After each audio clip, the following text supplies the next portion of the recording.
Hello listener, स्वागत है आप सभी का मानवा एम्पायर में। तो यहाँ पर हम एक्सप्लेन कर रहे हैं फिस्ट फाइटिंग मैच का पार्ट 4। तो पिछले एपिसोड में हम सभी ने देखा था कि हमारे आराहान के ऊपर बहुत सारे प्रिजनर्स ने मिलकर हमला कर दिया होता है।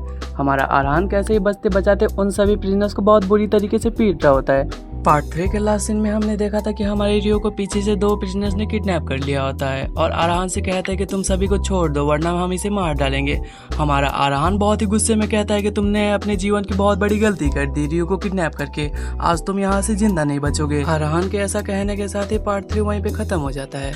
पार्ट 4 के स्टार्टिंग सीन में हम देखते हैं कि उस प्रिजनर्स ने आराहान के ऊपर अपने हथियार से हमला कर दिया होता है, जिसे आराहान डॉज कर लेता है और उस हथियार का इम्पैक्ट बहुत ज्यादा पड़ा होता है, जिससे जमीन भी धंस जाती है और वहाँ पे गड्ढा हो जाता है। तभी वो प्रिजनर्स बहुत गुस्से में आराहान की तरफ देख रहा होता है और वो देखता है कि आराहान तो वहाँ पर मौजूद ही नहीं है। आराहान काफी तेजी से उसके ब्लाइंड स्पॉट से पीछे की तरफ जाकर रियो को छुड़ा लेता है और ऐसा देख के वो टकला प्रिजनर वो शॉक हो जाता है और कहता है कि इसने ऐसे कैसे किया। वो प्रिजनर कुछ समझ पाता उससे पहले ही हमारे आराहान ने अपने फुल बॉडी को रोटेट करते हुए उसके गर्दन पे काफी तगड़ा सा हमला कर दिया होता है, जिससे वो बच नहीं पाता और काफी दूर जाके गिरता है। हमारे आराहान और प्रिजनर के बीच फाइट के कारण वहाँ पर वार्डन क्लार्क अपने सोल्जर के साथ पहुंच जाता है और आराहान से कहता है कि ये तुम क्या कर रहे हो, तुम अपने आप को एक्सप्लेन कर रहे हो। हमारा रियो पीछे से कहता है कि यह हमला पहले उन लोगों ने किया था, हमने तो बस अपना बचाव किया है, तो ये एक सेल्फ डिफेंस हुआ ना। हम देखते हैं वार्डन क्लार्क को जो कि अपने आसपास देख रहा होता है और कहता है अपने मन में कि ये सारे लूजर्स अपना काम भी ठीक से नहीं कर पा रहे हैं। तभी वो आराहान से पूछता है कि क्या तुमने अपने माना को अनलॉक कर लिया है। तभी हमारा आराहान काफी कूल अंदाज में जवाब देता है, किसको पता। आराहान के इस जवाब को सुनकर हमारा वार्डन काफी ज्यादा गुस्सा हो जाता है और अपने ऑरा को रिलीज करते हुए काफी ज्यादा प्रेशर क्रिएट करने लगता है, जिस प्रेशर के कारण वहाँ मौजूद सभी के सभी प्रिजनर्स अपने घुटने पे आ जाते हैं। हम देखते हैं हमारे आराहान को जिसको इस चीज से घंटा नहीं फर्क पड़ रहा होता है। तभी उसके स्टेटस में एक पॉपअप ओपन होता है जहाँ पर उसे बताया जाता है कि आपको एक एस क्लास का ट्रेड प्राप्त हुआ, सोल ऑफ अ चैंपियन, जिसने आपके सामने वाले के मेंटल अटैक को नलीफाई कर दिया है। ये देख के हमारा आराहान तो काफी ज्यादा ही खुश हो जाता है। हमारा आराहान अपने मन में सोचता है कि ये तो काफी ही ज्यादा ओवर पावर्ड पावर है। वो सोचता है अपने मन में कि मैं तो पिछले अपने रियल लाइफ में वर्ल्ड चैंपियन था, तो ये सेंस बनाता है कि मेरे सामने इस जैसे 5th सर्कल की कोई औकात ही नहीं है, इसके प्रेशर से मुझे घंटा फर्क नहीं पड़ेगा। हम देखते हैं हमारे वार्डन को जो कि आराहान को ऐसे खड़ा होता हुआ देख अपने मन में सोचता है कि अभी तक ऐसे खड़ा कैसे है। तभी वो अपने बॉडी में बहुत ही ज्यादा ऑक्सीजन स्टोर करके काफी ज्यादा प्रेशर क्रिएट करने लगता है। उसके इस प्रेशर के कारण जमीन भी फटने लगती है। हम देखते हैं हमारे आराहान को जो कि अभी भी अपने प्लेस पे खड़ा होता है, लेकिन वहाँ मौजूद सभी के सभी प्रिजनर्स काफी ज्यादा तकलीफ में होते हैं। हम देखते हैं हमारे आराहान को एक और नोटिफिकेशन आता है, soul of champion has nullified the subdue, जिसे देख के हमारा आराहान तो खुशी के मारे फूल ही नहीं समा पाता, पर हमारा क्लार्क काफी ज्यादा शॉक हो जाता है। वो अपने पीछे देखता है कि उसके इस प्रेशर के कारण उसके टीममेट्स भी काफी ज्यादा घायल हो जाते हैं। वार्डन के सबॉर्डिनेट वार्डन से कहते हैं कि सर आप प्लीज यहीं पे रुक जाइए। अपने सबॉर्डिनेट की ऐसी हालत को देखते हुए हमारा वार्डन भी वहीं पे रुक जाता है, जिसे देखते हुए हमारा आराहान अपने मन में सोचता है कि अच्छा वो यहीं पे रुक गया, अगर इसने मेरे ऊपर अपनी तलवार तान दी होती तो मैं यहीं पे मर जाता। तभी वार्डन सबसे कहता है कि सभी के सभी अपने काम पे चले जाओ, लेकिन हमारा आराहान पीछे से कहता है कि रुको, मुझे तुमसे कुछ कहना है। हमारा वार्डन काफी गुस्से में आराहान की तरफ देखने लगता है। तभी हमारा आराहान कहता है कि मैं काफी ज्यादा थक गया हूँ स्टोन को उठाते हुए और मैं काफी ज्यादा थक गया हूँ अपने आप को बचाते हुए। मुझे पता है कि कोई ना कोई मुझे वो पीछे से हमला कर ही देगा, इसीलिए मैंने डिसाइड किया है कि मैं मरना चाहता हूँ। तभी हमारा रियो पीछे से कहता है कि ये तुम क्या कह रहे हो। हम देखते हैं हमारा आराहान कहता है कि मैंने वही कहा जो तुमने सुना है। हम देखते हैं हमारे आराहान को जो कि वार्डन की तरफ देखते हुए कहता है कि मुझे डेथ रो इन्वेट चाहिए। तभी हमारा वार्डन कहता है कि तुम्हें पता है तुम क्या कह रहे हो, अगर तुम इसको लेकर मजाक कर रहे हो तो मैं तुम्हें जिंदा नहीं छोड़ूंगा। हमारा आराहान वार्डन से कहता है कि तुम्हें लग रहा है कि मैं अपने बात से पलट जाऊंगा, तो तुम अपने क्रिस्टल बॉल को लाओ और उसमें रिकॉर्ड कर लो मैं जो कह रहा हूँ। तभी हमारा वार्डन भी इस बात से एग्री हो जाता है और वो अपने गार्ड को ऑर्डर करता है कि जाओ और एक क्रिस्टल बॉल लेकर आओ। हमारा आराहान अपने मन में सोचता है ये वार्डन तो काफी ज्यादा जोश में आ गया।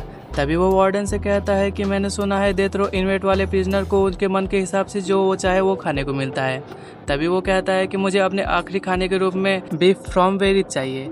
ये सुनते ही वहाँ मौजूद सभी के सभी सोल्जर्स काफ़ी ज़्यादा शौक हो जाते हैं और वो उससे कहते हैं ये काफ़ी बेतुका है, तुम्हें पता भी है कितना महंगा आता है, हम अपनी लाइफ की पूरी कमाई भी लगा के इसे खरीद नहीं सकते और कभी खा भी नहीं सकते। हमें बताया जाता है कि बीफ फ्रॉम वेरिथ एक टॉप क्वालिटी का मीट होता है जो कि साउदर्न एम्पायर में पाया जाता है, जिसे कि खुले वातावरण में पाला जाता है। इसके खाने के साथ ही ह्यूमन की स्ट्रेंथ बढ़ जाती है और ये बैटलफील्ड में काफ़ी गेम चेंजर साबित होते हैं।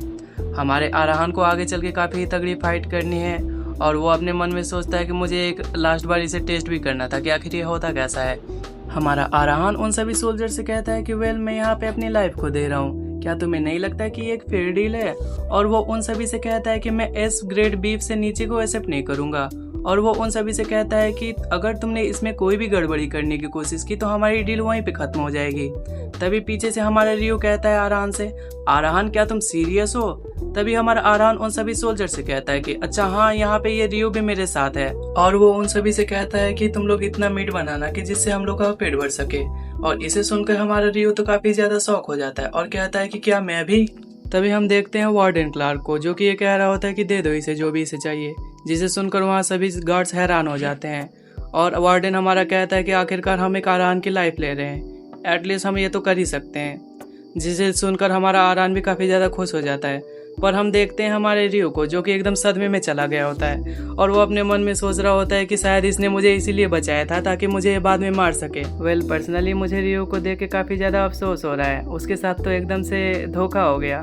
तभी हमारा सीन शिफ्ट होता है और हम देखते हैं आराहान को, जो कि अपने प्रिजन में पसीना बहा रहा होता है। हमें बताया जाता है कि बीफ फ्रॉम वेरिथ को लाने में 1 हफ्ते का समय लगेगा, जिसके कारण उन दोनों का लेबर का माफ कर दिया जाता है और उन्हें एक बढ़िया खाना दिया जाता है जो कि वहाँ मौजूद सभी गार्ड्स खाते हैं। और हमारा आराहान काफी ज्यादा ट्रेनिंग में फोकस्ड होता है। हम देखते हैं हमारे रियो को, जो कि काफी ज्यादा सदमे में लग रहा होता है, पर वो आराहान से पूछता है कि तुम ये क्या कर रहे हो, तुम मरने वाले हो, फिर तुम एक्सरसाइज क्यों कर रहे हो। तभी हमें बताया जाता है कि लास्ट सेवर के पास एक सिस्टम है, अगर कोई प्लेयर अपने स्टैट को मैक्सिमम बूस्ट कर लेता है तो उसके द्वारा अर्न की गई बाकी ईएसपी उसके अलग स्टैट में बूस्ट होती हैं। तभी हमें दिखाया जाता है कि हमारे आराहान के सभी स्टैट मैक्सिमम लेवल पर है। इसका मतलब उसके सभी अर्न की गई एक्सपी अब दूसरे स्टैट पे जाएंगी, यानी माना पे। हम देखते हैं कि हमारे आराहान के सेल के बाहर एक सोल्जर आया होता है, जो कि उन सभी से कहता है चलो बाहर आ जाओ। तभी हमारा आराहान कहता है कि चलो टाइम हो गया। रियो कहता है कि क्या मैं मरने वाला हूँ, क्या मेरा मौत ऐसे ही होगा। तभी हमारा सीन शिफ्ट होता है और हम देखते हैं काफ़ी सारे डिलीशियस डिशेस को, जिसे कि हमारा रियो काफ़ी ज़्यादा चाव से खा रहा होता है और कहता है कि मैंने ऐसी चीज़ आज तक अपनी लाइफ में नहीं खाई। तभी हमारा आराहान मॉक करते हुए कहता है कि ये तुम मेरी वजह से खा पा रहे हो।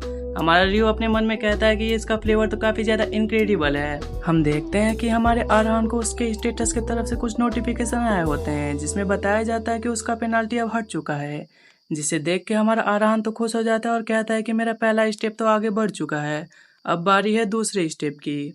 जहाँ पे हमारा सीन शिफ्ट होता है और हम देखते हैं वार्डन क्लार्क के कैबिन पे, जहाँ पे मौजूद सोल्जर कहता है कि सर वो दोनों प्रिजनर अब अपने आखिरी खाने को खा रहे हैं। तभी हमारा वार्डन कहता है कि ठीक है चलो उन्हें डिस्टर्ब मत करना।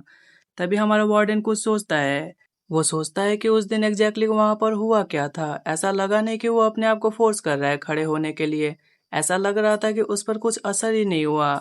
ऐसा लग रहा था मेरी पावर का उस पर कुछ असर ही नहीं हो रहा था। दो में एक 5 सर्कल का मेज ऊपर ऐसा तो नहीं होना चाहिए था कि एक मानालिस पर्सन भी मेरे सामने खड़ा हो सके। वो अपने मन में सोचता है कि शायद मुझे उस दिन कुछ हो गया था, पर आज ऐसा कुछ होता है तो मेरे पास ये है। तभी हम देखते हैं कि उसके हाथ में कुछ मैजिकल आइटम जैसा होता है, जो कि दिखने में काफी बढ़िया होता है। और वो अपने मन में कहता है कि अगर आज ऐसा कुछ होता है तो मैं अपने ह्यूमिलिएशन का 10 गुना बदला लूंगा। हम देखते हैं हमारा सीन शिफ्ट होता है रियो और आरान की तरफ, जहाँ पर हम देखते हैं उन्होंने अपना सारा खाना खा लिया होता है और रियो को देख के लगता है कि वो काफी ज्यादा खुश है और वो कह रहा होता है कि मैं अब मर सकता हूँ बहुत खुशी से। हम देखते हैं हमारा आरान कहता है कि तुम ऐसी बातें मत करो, तुम अभी मरने नहीं वाले। हमारा आरान अपने मन में सोचता है कि मैं अब पूरी तरह से भर चुका हूँ और मुझे लगता है कि मैंने अपनी एनर्जी पूरी तरीके से वापस कर ली। ऐसा लग रहा है कि मैं एक पंचिंग बैग को पूरे दिन मार सकता हूँ। और कहता है कि मुझसे रहा नहीं जा रहा, मैं अपने स्ट्रेंथ को टेस्ट करने के लिए काफी ज्यादा उतावला हूँ। तभी पीछे से किसी की आवाज आती है। तभी हमारा आरान पीछे की तरफ देखते हुए कहता है कि फाइनली तुमने डिसाइड कर लिया अपने आप को दिखाने का। और आरान कहता है कि माफ करना मुझे, मैंने पूरा खाना खा लिया, तुम्हारे लिए तो यहाँ पे कुछ नहीं बचा है। तभी हमारा वार्डन क्लार्क कहता है इंटीमेट 218, नहीं नहीं जेड आरान। तभी हमारा आरान कहता है कहीं तुम पगला तो नहीं ना गए कि हमने तुम्हारे लिए खाना नहीं रखा। तभी हमारा वार्डन क्लार्क अपने मन में सोचता है कि ये घमंडी साला आरान अपने आप को क्या समझ रहा है, कहीं इसे ऐसा तो नहीं लग रहा कि इसकी ब्लड लाइन इसे अनटचेबल बनाती है। ऐसा सोचते हुए वार्डन क्लार्क हमारे आरान के ऊपर अपना हाथ रखता है और वे दोनों एक दूसरे को काफी खतरनाक सा किलिंग लुक देते हैं। और इसी की तरह हमारा पार्ट 4 यहीं पे खत्म होता है। नेक्स्ट पार्ट के लिए हमारी इस वीडियो को लाइक करें और कमेंट में लिखें next part. Thank you for watching this video. अब मिलते हैं अगले पार्ट में।